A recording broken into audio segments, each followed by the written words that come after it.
powerful and it's very real that we've got to do that. We've got to know what celebration is. And celebration isn't cooking out. Celebration isn't relaxing. Celebration isn't entertainment. It has become that because we've been trained to think that's what celebration should be. And that goes into our thoughts and our beliefs.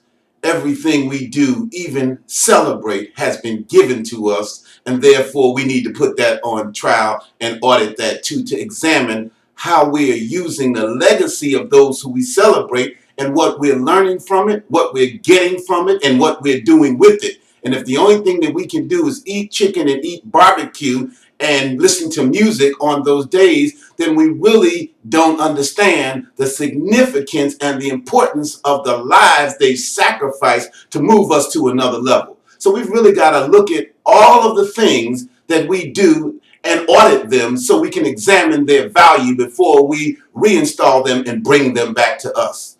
Another thing I wanted to look at today is this whole concept of hitting the target. What is the point that you are trying to hit? That becomes very clear because you cannot determine what your angle of elevation is for what you are going to launch your arrow for if you don't know what you're trying to hit with the target. If you don't know the distance of it, if you don't know the speed and the capacity that you have to reach it. So it's very important for us to do that. And it's very important for us to realize that all of the thoughts and the beliefs that we have was set in motion to produce the us that we are today. And if we don't like the us that we are today, then we need to revisit the thoughts and the beliefs that we have. Because he who draws the diameter of your knowledge determines the circumference of your total experience.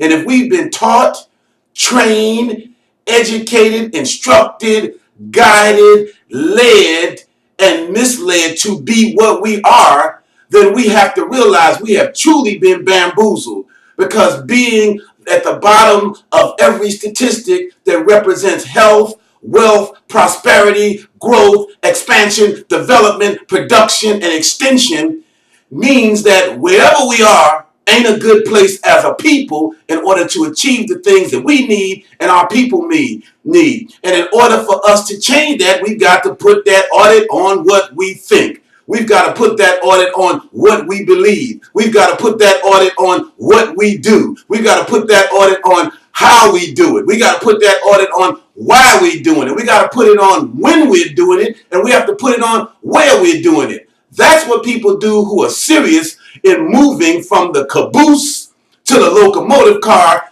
ultimately to the cockpit, till we fly out of that train that we realize wasn't even moving. Many times we think we're on a train that's going somewhere, and it's actually stationary. They're running pictures by it and shaking the train and making us think that we're going anywhere. And because we're so preoccupied on the train, we think we are moving when in fact there's pictures around us that are moving. That's a train that's shaking. It's stationary. It hasn't moved in an awful long time. And once we make our way to the locomotive car, we'll find out it's nobody up there. It's a dummy up there. We've been looking at the back of a dummy. So we get out and get in a cockpit and take ourselves where we want to go. So it's important for us to realize that what we have to be, what we got to do, and what we have to have is wider than the diameter of what we've been operating with as a result of how we've been set in motion.